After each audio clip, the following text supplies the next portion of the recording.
وأنفقوا مما رزقناكم من قبل أن يأتي أحدكم الموت فيقول ربي لولا أخرتني إلى أجل قريب فأصدق وأكن من الصالحين আল্লাহ বলেন, যদি তোমরা আল্লাহর পথে তোমার সম্পদ, আমি যে সম্পদ তোমাদেরকে দিয়েছি, এই সম্পদ যদি আল্লাহর রাস্তায় দান করতে চাও, তাহলে তোমরা এই দান মৃত্যু আসার আগেই করো।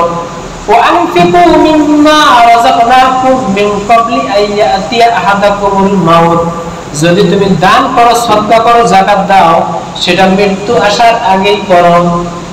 فيقول ربي لولا أخرتني إلى أجل قريب, কেননা তুমি মৃত্যু হয়ে যাওয়ার পর, যখন তুমি মৃত্যুর পর যখন আল্লাহর কাছে তুমি উপস্থিত হইবা, আল্লাহর শাস্তি হওয়ার পর তুমি যে আল্লাহর কাছে বলবা, আল্লাহ ফায়াকুলা রব্বি লাউলা আখরতানি, আল্লাহ আমি চোখে দেখলাম, বুঝলাম, আমাকে আপনি আরেকবার একটু হায়াত দেন, এইবার যদি আমাকে দুনিয়াতে পাঠাইয়া দেন, এইবার আমি আমার দুনিয়াতে গিয়ে আমার সব সম্পদ তোমার রাস্তায় আমি দিয়ে আসবো, আমার যা থাকবে সব সদকা করে দিব, ওয়া আকুন মিনাস সালিহিন, আর আমি হয়ে যাব নেককার। তাহলে আমি গেলে সদকা করব আর কি হয়ে যাব? নেককার হব।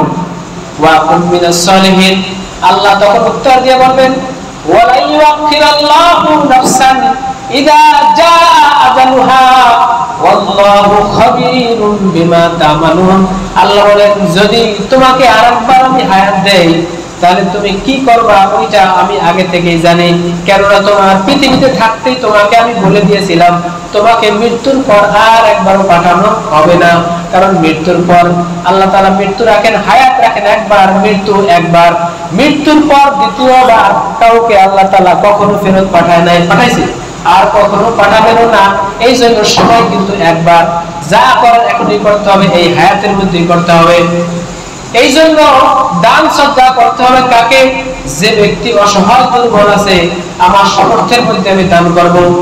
কোন ব্যক্তি যদি 1 লক্ষ টাকার মালিক হয়, 1 লক্ষ টাকা থেকে যদি কেউ 2500 টাকা দান করে, সদকা করে, 1000 টাকা সদকা করে, আর কোন ব্যক্তি যদি 100 টাকার মালিক হয়, 100 টাকার মালিক থেকে 1 টাকা দান করা যেমন সওয়াব, 1 লক্ষ টাকা থেকে 1000 টাকা দান করা সম পরিমাণ সওয়াব।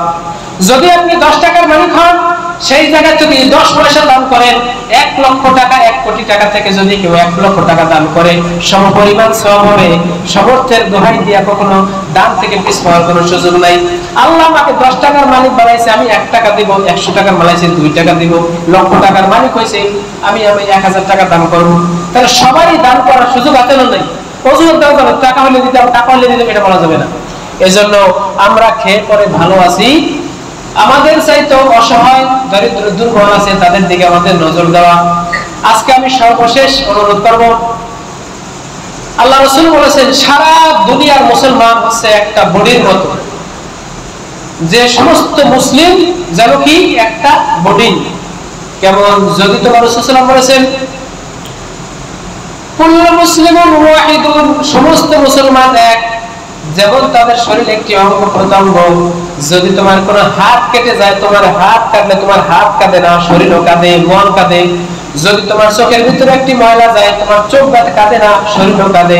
আঙ্গুল কাটলে আঙ্গুলে ব্যথা লাগে না, শরীরেও লাগে। ঠিক তদ্রুপ সারা পৃথিবীর যে কোনো প্রান্তে যদি মুসলমান ভাই আহত হয়, তার ওই ব্যথায় যদি আমাদের হৃদয় না কাঁদে, আমি মুসলমান না। এই জন্য আজকের দিনে আমাদের দূরে ফিলিস্তিনের মুসলমানগণ নির্যাতিত, তাদের উপর জালিমদের আঘাতে তাদের ঘর হারা, বাড়ি হারা, সন্তান হারা, কারো সন্তান নাই, কারো বাবা মা নাই, তাদের কোনো ঘরে খাদ্য নাই। ওইখান থেকে এখানে থেকে যদি আমাদের জন্য, তার জন্য নরমাল পরিমাণ মানবতা কাজ না করে, আমি মুমিন না। যদি আমি নীরব থাকি, হয়তো বা একদিন আল্লাহ তাআলা এর চাইতে বেশি গজব আমাদেরকে আল্লাহ তাআলা দিবেন। আমরাও সাহায্য করার জন্য কাঁদবো, কেউ আমাকে রক্ষা করবেন না। এজন্য আমি আজকের দিনে অনুরোধ করব যে ওই সমস্ত ফিলিস্তিনি মুসলমানদেরকে সাহায্য করার সুযোগ আমাদের আছে, এই যুগে আছে। এই জন্য সাহায্য করার 2টা উপায়। 1 নম্বর হইল তাদের জন্য সব সময়, তাদের প্রত্যেকটা নামাজে, প্রত্যেকটা অবস্থায় তাদের কল্যাণের জন্য দোয়া করা। আল্লাহ তাদেরকে আপনি হেফাজত করেন, তাদেরকে আপনি রহমত দেন। ওই জালেম থেকে তাদেরকে আপনি রক্ষা করেন, দোয়া করা। 2 নম্বর হইল যে ইহুদিরা বল দিয়া ওদেরকে ক্ষতি করে তাদেরকে যেহেতু আমরা সাহায্য না করি, ইহুদিদের যত পণ্য আছে এই দেশে পাওয়া যায় সকল ইহুদি পণ্য বাধ্যতামূলক বর্জন করতে হবে। ইহুদি পণ্য যেখানে পাবেন বর্জন। ইহুদি যত খুঁজবেন যে ইহুদি কি কি পণ্য আছে ওই পণ্যগুলো আমরা কিনবো না, এটাও প্রতিবাদ। 2 নম্বর 3 নম্বর হলো আমাদের সামর্থ্যের মধ্য দিয়ে তাদেরকে সাহায্য করা। এখন এইখান থেকে সাহায্য করা বিভিন্ন মাধ্যম আছে, পাঠানো যাবে। এজন্য